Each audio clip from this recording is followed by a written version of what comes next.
خير الزاد التقوى واتقون يا أولي الألباب. اللهم صل على محمد وآل محمد. سامعین محترم، قرآن کریم کی جس آیہ مجیدہ کو سرنامہ کلام قرار دیا ہے، اس مختصر آیہ مجیدہ میں حضرت انسان کے لیے جو پیغام ہے، کوشش یہی ہوگی کہ اس مختصر وقت میں اس آیہ مجیدہ کے پیغام اور مفہوم کو واضح کیا جائے۔ ماشاءاللہ ماشاءاللہ، سبحان ارشاد رب العزت ہو رہا ہے وَتَزَوَّدُوا فَإِنَّ خَيْرَ الزَّادِ التَّقْوَىٰ۔ اے ایمان والو، اے اللہ کے گھر کا ارادہ رکھنے والو، اپنے لیے زادرہ مہیا کر لو، اور اللہ کے خزانے میں، اللہ کی نگاہ میں جو بہترین زادرہ ہے، پروردگار فرماتا ہے وہ ہے تقوی کی دولت۔ سبحان اللہ۔ وَاتَّقُونِ يَا أُولِي الْأَلْبَابِ، اور اے صاحبان عقل، مجھ اللہ سے ڈرو۔ بے شک، سبحان اللہ۔ اب یہ خطاب اللہ نے کیا ہے جو اللہ کے گھر کا قصد رکھتے ہیں، یعنی حجاج کرام۔ اللہ ان سے کہہ رہا ہے کہ اے حجاج کرام، جب تم میرے گھر کا قصد کرو تو اپنے ساتھ زادرہ لے کر آؤ۔ اور اس میں اعلان اللہ نے خاص کیا ہے حاجیوں کے لیے، اور اعلان عام کیا ہے حاجیوں اور غیر حاجیوں کے لیے، یعنی جو اللہ کے گھر کا ارادہ رکھیں یا اللہ کی زیارت کا شوق رکھتے ہیں، اللہ فرماتا ہے انہیں چاہیے اپنے لیے زادرہ کو مہیا کریں۔ ماشاءاللہ ماشاءاللہ۔ اب ذرا ہم غور کریں، حج بیت اللہ پہ جانے والے لوگ کتنے دن کے لیے حج بیت اللہ کی زیارت کے لیے جاتے ہیں؟ زیادہ سے زیادہ 40 دن کے لیے۔ اور آپ موجودہ دور میں بزنس مین جو مصروفیات کے پیش نظر 14 دن کے لیے بھی جاتے ہیں اور حج بیت اللہ کا فریضہ کر کے واپس آ جاتے ہیں۔ تو معلوم یہ ہوا کہ زیادہ سے زیادہ 40 دن ہیں اور کم سے کم 14 دن ہیں۔ اب یہ اتنا مختصر عرصہ ہے، چاہے 40 دن ہو یا 14 دن ہو، یعنی اس بات کا یقین ہے کہ جب جانا ہے تو واپس آنا ہے۔ ہاں ٹھیک ہے۔ اللہ کہہ رہا ہے میرے گھر کی زیارت کے لیے جو آئیں، آ کر وہ کسی مشکل میں مبتلا نہ ہوں، وہ کسی پریشانی میں مبتلا نہ ہوں، بلکہ پروردگار ان کو خبردار کر رہے ہیں حجاج کرام، میرے گھر کے شوق میں اپنا زادرہ نہ بھلا دینا۔ تو جب ایک مختصر جو سفر ہے جہاں سے ہم نے واپس آنا ہے، واپس آنے کا پورا یقین ہے، وہاں کے لیے اللہ کہہ رہے زادرہ ساتھ لے کر آئیں۔ تو جو راستہ اللہ کی طرف جاتا ہے آخرت کا سفر ہے، جس سے پلٹ کر آنا ہی نہیں ہے، اور وہ ایسا سفر ہے جس کی طرف حتماً جانا ہے۔ تو بھلا جب اس مختصر سفر کے لیے اللہ زادرہ کے بارے میں کہہ رہا ہے تو کیا پروردگار بھلا دے گا جو اللہ کی ملاقات کا شوق رکھیں یا جنہیں آخرت کی طرف سفر کرنا ہے؟ تو گویا اس آیہ مجیدہ میں اللہ نے خاص طور پر حجاج کرام اور عام طور پر ان لوگوں کو، اے لوگوں جو سفر آخرت کرنے لگو گے، یاد رکھو آنا تو تم سب کو ہے، لیکن جب میرے پاس آؤ تو اپنے ساتھ زادرہ لے کر آؤ۔ ایک مثال سے تھوڑا واضح کروں۔ مثلا آج کل آسٹریلیا ملک میں بہت زیادہ گرمی ہے۔ اب پاکستان میں کیا ہے؟ سردی ہے، چونکہ یہاں سردی ہوتی ہے تو وہاں گرمی ہوتی ہے۔ اب اگر آپ کے علاقے میں سے کوئی مومن آسٹریلیا جانا چاہے اور اپنے ساتھ کپڑے لے جائے سردیوں کے، اپنے ساتھ جرسیاں اور سویٹر اور جرابیں یہ لے جائے، جبکہ اس موسم کی ضرورت ہے کہ وہاں پر پتلے کپڑے استعمال کرے اور اپنی ضروریات کی چیزیں ساتھ لے کر جائے۔ اگر یہ اس موسم کا خیال کر کے اپنے ساتھ زیادہ راہ لے جاتا ہے تو وہاں پر جتنے لوگ ہوں گے ایک مرتبہ وہ ہنسیں گے کہ تجھے آنے سے پہلے اتنا بھی معلوم نہیں کیا کہ یہاں کا موسم کیسا ہے، تجھے یہاں کس لباس کی ضرورت تھی، تمہیں یہاں کس غذا کی ضرورت تھی، تمہیں یہاں کس دوائی کی ضرورت تھی، تو اس کے مطابق تیاری کر کے نہیں آیا۔ جب یہ دیکھے گا کہ مجھے وہاں کے باشندے بھی مجھے ملامت کر رہے ہیں اور پھر اپنے آپ کو ملامت کر کے کہے گا کہ غلطی میری ہے، میں قصد سفر تو رکھتا تھا، میں نے سفر کی تیاری نہیں کی ہے۔ میرے دوست بالکل ایسا ہونا ہے، اگر کوئی شخص سفر آخرت کر کے جائے، وارثان جنت اگر یہ کہہ دے کہ تو آیا تو ہے لیکن تیاری ویسے نہیں کر کے آیا جو تعلیمات ہم نے تیری زندگی کی بیان کی تھی، جس لباس کو ہم نے تیرے لیے پسند کیا تھا، جس اخلاق کو جو ہم نے تیرے لیے بیان کیا تھا، ہماری وہ دعاؤں کے مجموعے، ہمارے خطبات کے وہ صحیفے علماء نے امانت سے تیرے پاس پہنچا دیے، تو یہاں پر تیاری اپنی مرضی سے کر کے آیا ہے، ہماری مرضی سے نہیں آیا۔ تو کیا یہ مومن کامیاب ہوگا؟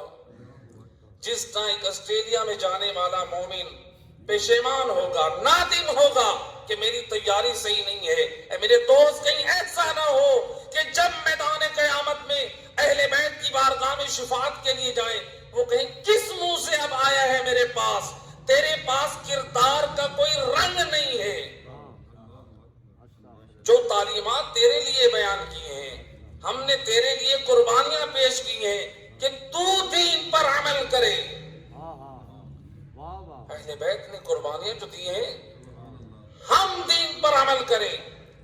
آج ہم یہ ایمان تو رکھتے ہیں، آنسو بہا لینا یہ فقط ہمارے نجات کی ضمانت نہیں ہے، اس میں کوئی شک نہیں ہے۔ اہل بیت اطہار کی روایات ہیں کہ ایک آنسو بہانا اہل بیت کے غم میں جنت کی ضمانت ہے۔ کہ ہمارا ایمان ہے کہ نہیں ہے؟ بے شک ہمارا ایمان ہے اور ہم گریہ بھی کرتے ہیں اور ہمیں کرنا بھی چاہیے، لیکن میرے دوست ذرا یاد کر، یہ آنسو کو قیمت کیوں ملی؟ ذرا فکر کر، ان آنسو کو قیمت کیوں ملی؟ ان آنسو کو قیمت ملی ہے کربلا والوں کی مظلومیت کی وجہ سے۔ معلوم ہوا ہمارا آنسو قیمتی بنا ان کی مصیبت کی وجہ سے، کہ جس کی وجہ سے ہمیں یہ آنسو کے بدلے اللہ جنت عطا کر رہا ہے۔ سبحان اللہ، سبحان اللہ۔ تو ہمارے آنسو کی قیمت معلوم کہاں سے ہو رہی ہے؟ کربلا کے مسائل، اہل بیت کے مسائل۔ اب ذرا یہ غور کریں، جب ہمارا آنسو اتنا قیمتی ہے، کربلا والوں پر آنسو بہائیں تو اللہ جنت عطا کرے۔ ذرا غور کر میرا دوست، وہ چیز کیا تھی جس پر کربلا والوں نے اپنی جان کو قربان کیا؟ یعنی ہمارے آنسو کو قیمت ملی کربلا والوں کی شہادت، اور کربلا والوں کے سامنے وہ کون سی قیمتی چیز تھی؟ ذرا غور کر میرا دوست، صرف یہ ایمان رکھ لینا کہ آنسو بہا لے اور ہمارے لیے جنت ہے۔ آنسو بہا لیکن معرفت کے ساتھ بہا، اور دیکھ میرے آنسو کو جو قیمت مل رہی ہے وہ ہے کربلا والوں کا صدقہ، اور کربلا والوں نے اپنی جانیں نچھاور کیے اللہ کے دین کی بقا کے لیے۔ اللہ اکبر، یا رسول اللہ، یا علی، اللہم صلی علی محمد بآل محمد سبحان تو اللہ لہٰذا اپنے ہدف اور مقصد کو سمجھیں. سبحان اللہ ان اعمال کا کوئی منکر نہیں ہے. معرفت ضروری ہے، ورنہ کربلا میں رونے والا خولی بھی تھا. استغفر اللہ روایت کہتی ہے جب خیمے میں آیا، جناب سیدہ نے کہا کہ اے شقی رو کیوں رہا ہے؟ کہا کہ ظلم اتنے ہوئے تو دشمن بھی برداشت نہیں کر سکا. اہل بیت پر جو ظلم ڈھائے جا رہے ہیں وہ بھی رو رہا ہے. وہ جانتا ہے یہ زہرا کی بیٹیاں ہیں، وہ جانتا ہے یہ علی کی بیٹیاں ہیں، وہ یہ جانتے ہوئے ظلم کر رہا ہے اور رو بھی رہا ہے. کیا اس کا رونا باعث عبادت ہے؟ اس لیے کہ معرفت نہیں ہے. میرے دوست معرفت کے ساتھ رو تاکہ اللہ تجھے جنت کی ضمانت دے. سبحان اللہ صلوات پڑھ دے محمد و اہل بیت. اللہم صلی اللہ صلی علی اللہ. محمد وآل محمد. تو اللہ قرآن میں فرما رہا ہے وَتَزَوَّدُوا فَإِنَّ خَيْرَ الزَّادِ التَّقْوَىٰ. زادرا لے کر آؤ، بہترین زادرا اللہ فرماتا ہے تقویٰ ہے. موت یہ ایسا حتمی امر ہے کہ یہ دنیا دار بقا نہیں ہے، یہ دنیا دار فنا ہے. بے شک اور موت اتنا حتمی امر ہے، اگر کوئی موت کی تیاری نہ کرے، اگر کوئی آخرت کی تیاری نہ کرے، اللہ تو کہہ رہا ہے آخرت کی تیاری کرو. اگر ہم آخرت کی تیاری نہ کریں کیا ہوگا؟ اگر ہم آخرت کی تیاری نہ کریں، جہنم تو بعد کا مسئلہ ہے. اگر ہم آخرت کی تیاری نہ کریں، ہمیں حکم ہے کہ آخرت کی تیاری کرو. اگر ہم نے آخرت کی تیاری نہ کی، یاد رکھ میرے دوست، جتنے بھی رتبے والا ہے، تجھے تیرے گھر والوں نے ایک دن کفن میں باندھ کر قبرستان چھوڑانا ہے. تو تیاری نہ کر، تیرے گھر والوں نے تیار کر لینا ہے. بے شک بے شک اللہ کہہ رہا ہے اے مومن میری بارگاہ میں آ تو تیاری کر کے آؤ. یہ نہیں کہا تو جب آئے تو تجھے تیرے گھر والے، وہ ان پر واجب ہے کہ وہ تجھے تیار کر کے بھیجے، لیکن تجھے حکم یہ ہے تو آ تو تیاری کر کے آؤ. زادرا لے کر آ، اور زادرا تقویٰ کی تیاری ہے، پرہیزگاری ہے. اللہ فرما رہا ہے یہ تیاری کر کے آؤ. آج ہم ذکر موت سنتے ہیں، کبھی کہیں فوت کی ہوئی، یا اطلاع ملی، یا میسج پڑھا، یا موبائل پر سنا، فوراً ہماری زبان پر ایک آیت مجیدہ آتی ہے. کون سی؟ انا للہ و انا الیہ. یہ ہمارے بچوں کو بھی یاد ہے، لیکن میرے دوست ذرا غور کر اس آیت مجیدہ کا ترجمہ کیا ہے. صرف کیا یہ آیت اس لیے نازل ہوئی کہ ہم موت کا نام سن کر یہ آیت کی تلاوت کر دیں، بلکہ آیت کے نازل ہونے کا مقصد تھا کہ اس سے پیغام لیں. بے شک یہ آیت پڑھنی چاہیے تو یہ تھا کہ مومن زبان سے یہ آیت مجیدہ کی تلاوت کرتا اور پھر اس آیت مجیدہ کے مفہوم پر عمل کرتا. اس آیت پر عمل کرنے کا نام ہے آخرت کی تیاری. تو گویا یہ موت پیغام دیتی ہے کیا؟ انا للہ، ہم اللہ کی طرف سے آئے ہیں، وَإِنَّ إِلَيْهِ رَاجِعُونَ، ہمیں اللہ کی طرف جانا ہے. آئے کس کی مرضی سے؟ جانا کس کی مرضی سے ہے؟ تو اس کے درمیان کی زندگی اپنی مرضی سے کیوں؟ جب آنا اس کی مرضی سے ہے اور جانا بھی اس کی مرضی سے ہے. آپ اسکول میں جاتے ہیں، آپ کالج میں جاتے ہیں، یونیورسٹی میں جاتے ہیں، کس کی مرضی کے ٹائم کے مطابق جاتے ہیں؟ جو اسکول کا پرنسپل ہے، جو بڑا ہے، اس کی مرضی کے ٹائم کے مطابق جائیں گے. اس کی مرضی کے ٹائم کے مطابق واپس آئیں گے تو کیا اس کی مرضی کے بغیر بیٹھ کے کلاس روم میں ہم کھیلتے رہیں گے؟ اس کلاس روم میں وہاں پر ان کی مرضی کے مطابق بیٹھنا ہے، کون سا چیپٹر کب پڑھنا ہے، کس استاد کے پاس پڑھنا ہے۔ تو میرے دوست، اللہ نے یہ یونیورسٹی بنائی ہے، یہاں پر ہمیں جب آئے ہیں اس کی مرضی سے، جو اس نے ہماری زندگی کا وقت مقرر کیا ہے اس کی مرضی سے آئے ہیں۔ جب وقت ختم ہوگا ہماری کلاس کا، اس کی مرضی سے جائیں گے۔ تو اس کائنات میں اللہ نے میری اور تیری ہدایت کے لیے جو پروفیسر اور ٹیچر تھے وہ انبیاء ائمہ ہدا کو بنایا، ان کے بعد ان کے وارث، علم کے وارث علماء کو بنایا۔ اسکول اور کالج میں پروفیسر اور ٹیچر کے علاوہ اگر وہاں پر آ کر کوئی انجینئر آ جائے، کوئی فوجی آ جائے، کوئی پولیس والا آ جائے، وہ کہے کہ آج میں لیکچر دیتا ہوں، میں پڑھاؤں گا، کیا اسکول کا پرنسپل راضی ہے؟ بھئی آپ کون ہیں؟ آپ ٹھیک ہے فوج ہیں، ہم آپ کا احترام کرتے ہیں، آپ پولیس انتظامیہ سے ہیں، ہم آپ کی تعظیم کرتے ہیں، رسپیکٹ کرتے ہیں، لیکن آپ کا شعبہ یہ نہیں ہے، آپ کا منصب یہ نہیں ہے، اس کے لیے خاص پروفیسر ہیں۔ میرے دوست، جب ہر شعبے کا ہر شخص معین ہے تو پھر دین کو اتنا مظلوم نہ بنا کہ دین علماء سے چھوڑ کر غیر علماء سے لے۔ دین ان سے لے جو آل محمد کے علم کے وارث ہیں، وہاں سے تجھے دیانت ملے گی، وہاں سے تجھے دین اور قرآن ملے گا، وہاں سے تجھے اسلام ملے گا۔ اگر ہم نے اہل بیت کی تعلیمات کو چھوڑا تو پھر یاد رکھ، زندگی کا ہر عمل کا نام گمراہی ہے۔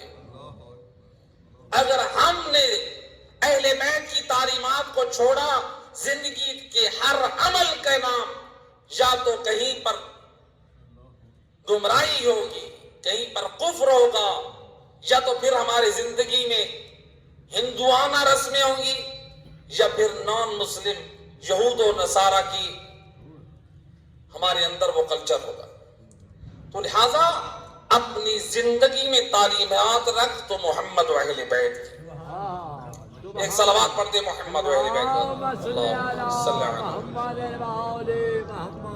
تو لہذا انا للہ و انا الیہ، یعنی اللہ کی مرضی سے آئے ہیں تو اللہ کی مرضی سے زندگی کیسے ہو؟ اللہ کی مرضی سے۔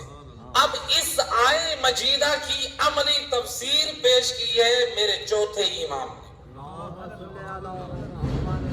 مل کے صلوات پڑھیں۔ اللہ صلی اللہ۔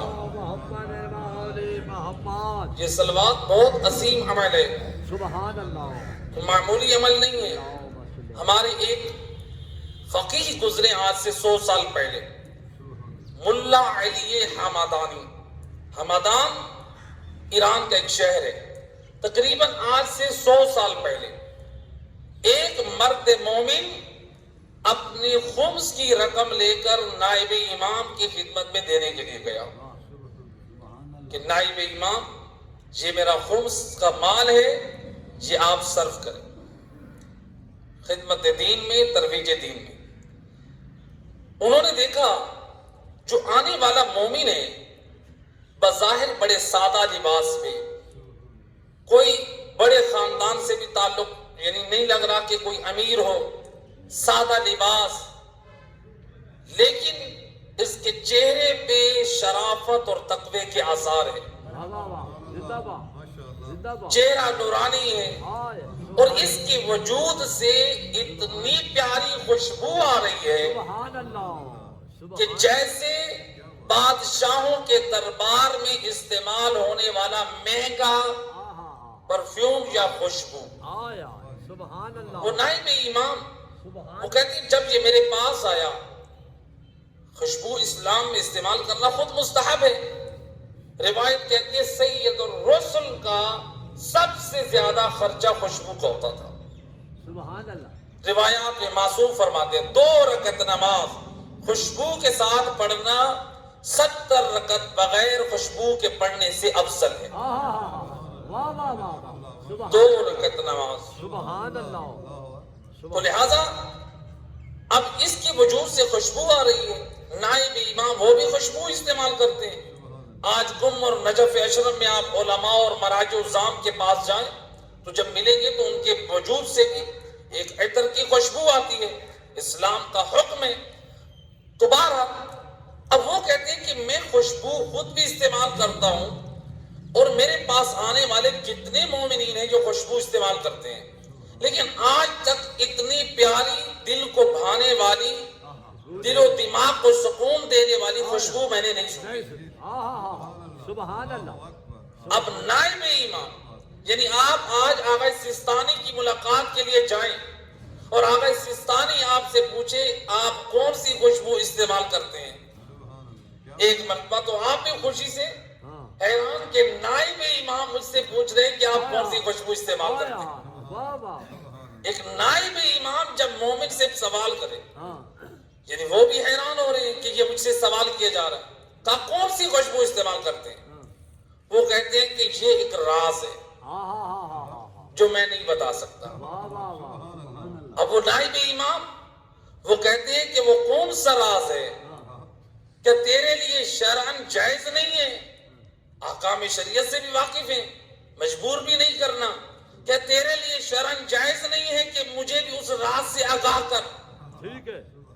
کہتا ہے آپ ہیں نائب امام, آپ کا حکم سر آنکھوں پر, ورنہ آج تک میں نے اس راز سے پردہ نہیں ہٹایا.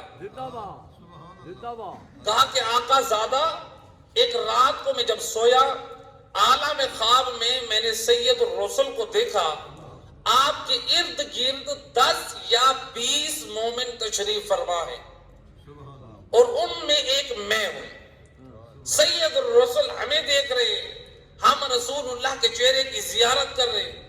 رسول اللہ فرماتے ہیں تم میں سے کون ہے جو مجھ پر کثرت سے صلوات بھیجتا ہے. سبحان اللہ. مل کے صلوات پڑھیں. اللہم صلی علی محمد وآلہ.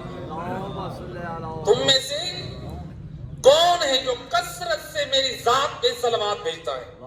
یہ کہتے ہیں میرے دل میں یہ خیال آئے میں کہوں یا نبی اللہ میں ہوں آپ کی ذات پہ صلوات بھیجنے والا, لیکن ایک مرتبہ مجھے حیا آئی, میں رسول اللہ کو کہہ دوں ہو سکتا ہے کہ یہ جو دوسرے افراد بیٹھے ہیں ان میں سے کوئی رسول اللہ پر میری نسبت زیادہ صلوات بھیجتا ہے.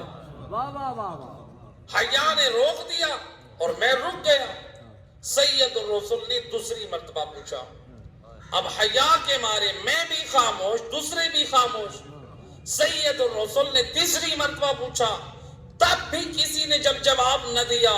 سید الرسل سید الانبیاء اپنے مقام سے کھڑے ہوئے.